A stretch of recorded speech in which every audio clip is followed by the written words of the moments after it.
Moo! It's Halloween time, and that means horror movies and monsters and scary stuff everywhere, and I'm not gonna join in. So what up, and welcome to Something by Brian. I'm Brian, and today I'm gonna convince you all that there exists something out there in our very real world that's scarier than any of the horror movies we've come to love throughout history. So let's get on with it. When I think about horror movies, I think horror monsters, and I instantly imagine the OG Universal monsters. So let's talk about them a bit. The first one introduced by Universal to the rest of us is theirs, Bela Lugosi and Todd Browning's interpretation of the stage play interpretation of Bram Stoker's classic horror story, Dracula. He's of course the most famous of vampires. Maybe beaten by Edward Cullen these days, but hopefully not. And most know of his various unnatural and otherworldly powers as well as his wealth. Now, what's scary about this being? Well, he's an immortal man that walks around pale as a corpse, cold to the touch, reminding most who sees him of death. Death is inherently scary, at least to me it is. Also, he can hypnotize you, which is clearly symbolic of the fear of losing control. Adding to that, he's a womanizer that not only would try and literally steal your spouse, but actually targets her just to mess with you. So he's also very emasculating and almost castrating in nature. With the more modern interpretations of vampires, seen in True Blood and Twilight and such, it is more than apparent that I'm not the only one seeing the connection with sexuality and how his charm and desire to penetrate you with sharp teeth or other body parts can turn from alluring to horrific in a split second. Another example of the unpredictability and fear of loss of control. Now, clowns are less inherently sexy, but equally unpredictable. Historically speaking, clowns, jesters and harlequins were some of the only people that could mock and ridicule royalty, but only till the jokes went too far, and the entertainers wound up slain for their indiscretions. So you'd never know what you would witness when catching a performance. Would it be light, life and laughter? Or would it turn sinister quickly? Now, clown shows these days are less life and death situations, but if you're anything like me, you absolutely dread the sensation of the statement, "We need a volunteer." A downright tangible loss of control that results in either ridicule on your behalf or the weird dance where you reject the proposition over and over till the crowd hates you, assuming you were the target, of course. The rising adrenaline until the volunteer is chosen is akin to witnessing the ancient regent's frowns go from upside to down. I'm sure of it. Also, to keep stretching and comparing an immortal blood-sucking being with children's entertainment, the pale corpse-like skin also is a feature both shares, and one could argue that the addition of the big blood-red lips draws comparison to a freshly dined vampire. I think I've managed to argue that a regular clown is at least as scary as Count Dracula himself. On to the next one. Frankenstein. The movie introducing Universal's take on Mary Shelley's timeless classic was released in 1931. I must admit that I've never read her book, and from researching this, I've discovered that Hollywood, as per usual, have taken some liberties in their adaptation, but their version is the version I'll be referencing and discussing going forward. Boris Karloff portrayed the terrifying creature brought to life by an overreaching madman in this film, and his look instantly became iconic. The discolored skin, sunken eyes, enormous frame and grotesque proportions. Frankenstein and Frankenstein's monster is a tale of multiple fears that are far too complicated for me to go fully into. Fear of parental abandonment, societal rejection, the hubris of science, and the endeavor of becoming God. Pretty heavy stuff that is very difficult to link to clowns. Or is it? Yes, it is. But I'll try anyway. Let's start with the obvious stuff. Freakish proportions and grotesque features.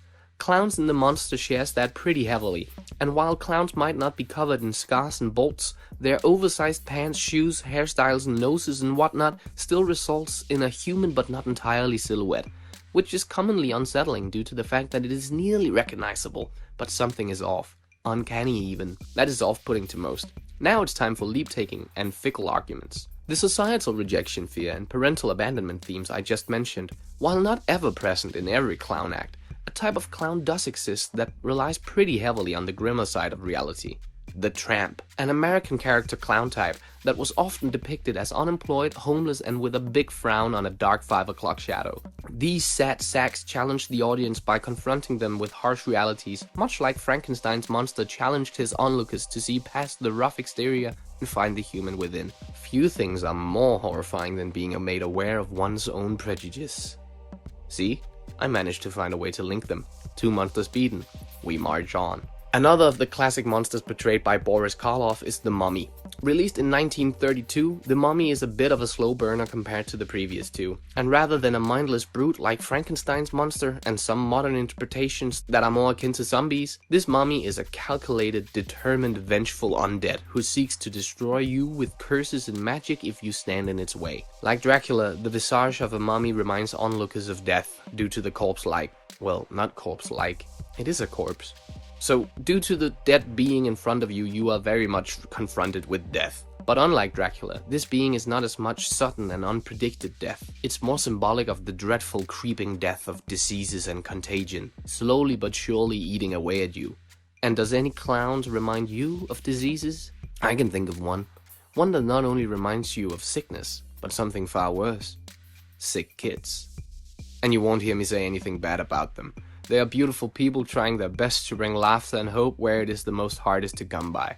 If any of you listening is a hospital clown, I want to thank you for what you do. Each and every one of you are a hero. So instead of comparing the mummy with hospital clowns, I researched a bit, and to my surprise and incredible luck, the clown Achille Chatuli, known as the French Tickler, had a last wish: to be mummified and displayed in his favorite getup. So I'll show you a picture now of him, and how he's peacefully slumbering for all of us to witness, and hope that a curse won't bring him back to us, because this is literally some of the creepiest shit I've ever seen. So yeah, I sorta kinda phoned this one in, but still, this singular but very real mummy clown is scarier than all the other mummies out there, fictitious or real. The next monster isn't really a proper monster, and many argue that it's actually a science fiction film and not a horror movie. But I'd argue that the themes and violence present in 1933's The Invisible Man most definitely grants it the title of a classic horror. The Invisible Man is a scientist tampering with powers beyond his understanding, kinda like Dr. Frankenstein, and winds up turning himself invisible. While invisible, he goes sort of full-on crazy and starts murdering left and right and planning world domination. The horror of The Invisible Man has changed throughout the ages, but it's almost constantly a cautionary tale, challenging the person granted the invisibility with the question, what will you do? And most oftenly the answer is sinister and selfish, that left to their own vices, most would use this gift to steal or sabotage or worse. This is how this horror challenges the audience as well, making us question if we'd be any better ourselves. Also, the 2020 remake made the power a great and sinister parallel to the very topical Me Too and Believe Women movement, and the dreadful fears that many, particularly women, struggle with on a daily basis, with the lingering shots down empty hallways making us all on edge fearing for what could be there, much like clutching your keys while walking home or pretending to be on the phone. At least that's the feeling it gave me whenever Lee Whannell made me confront those big empty living rooms and hallways, some of the scariest stuff I've seen in recent years. The only clowns that encapsulates this feeling I can remember is a bit of a cheat on my part, because these mofos particularly did it to be scary. But those weird AF murder clowns that wandered streets and parking lots back in 2016 definitely provides a similar dreadful feeling. You're just carelessly looking for your car and then BAM! Weird murder clown with a mallet around the corner. That's horrific and mean, and actually the reason that Ronald McDonald isn't as heavily featured in McDonald's promo stuff anymore. So I guess that's the silver lining. We continue, and we've reached the 40s with Universal's first step at werewolves and lycanthropy, with the massive hit that was The Wolfman. Now we've reached something that's not a direct adaptation or interpretation of anything, since werewolves and the like have existed in various folklore and such throughout history. This particular werewolf transforms every autumn night and not just every full moon. It's a story about estranged family and discrimination and superstition. Werewolves are a fascinating monster, since unlike all the prior ones, they're not consciously evil, if that makes sense. They're just like you and me most of the time, unassuming and just going by their days, but once a month, or once a year, like in this original version, they'd become a mindless, violent creature, harming everything and everyone around them. This beast within can be an allegory for various things: violent temper, strong addictions, or simply suppressed feelings or resentment finally bubbling to the surface. But most importantly, it is infectious. You get bitten, you're done. Now you too must transform into an animalistic beast terrorizing those closest to you, or choose loneliness and seclude yourself. That's the most horrific part of this being for me. The fact that it could be anyone around me, that would suddenly turn unrecognizable and dangerous. Or worse, that I could become that to others.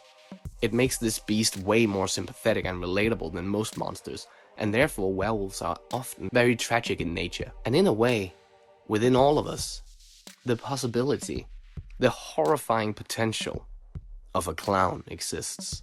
Whenever we go outside, to the groceries or school or work or whatever, every single person you meet out there in the wild, they might be a clown. I know, it's scary to think about. I deal with it daily, and now so will you. I apologize for this curse, but it's better to be prepared for what you might encounter out there. So stay safe, because unlike werewolves with known weaknesses like silver bullets and such, clowns? They have none we know of yet. We've reached the final monster I'm dissecting today, and also the 50s, because the first of the 3 movies about the creature from the Black Lagoon premiered in '54. And these movies feature the titular creature, or Gillman as he's called, seeking revenge on various explorers, scientists and capitalistic entrepreneurs once they find him. This monster is unlike the others in the sense that it's actually not really that evil. It's similar to a mama bear defending her cubs, something very expectable and not something we'd classify as evil behavior. No, this is just a being minding its own business in its little lagoon in the depth of the Amazon jungle. But once provoked, it is more than capable of defending itself and its habitat. When looking at this with modern lenses, it is pretty difficult to see this as anything else than a cautionary tale of mankind's greed and ambition and lack of caring for nature. It's almost an environmental tale in which man is clearly the antagonist that's hurting not only the creature, but himself in the process. Now, does any clown encapsulate this careless, naive, and straight up idiotic ideology of just taking and taking and taking without consideration for the resources or the future? Yeah, I think I can think of some. Climate change denying bozos. Boom! Got him. I think that's a far enough stretch. And the most political I feel like getting. So, there you have it. The classic horror monsters pale in scariness and creep factor next to the formidable regular real-life clowns. Also the fact that the aforementioned creepy clown sightings of 2016, right? That they chose to dress up as clowns. Not Wolfman or vampires. Clowns. Creepy shit out there. Happy Halloween though, and thanks for watching this. If you liked the drawing, consider liking the video. And if you liked the video, consider subscribing. Until next time, take care.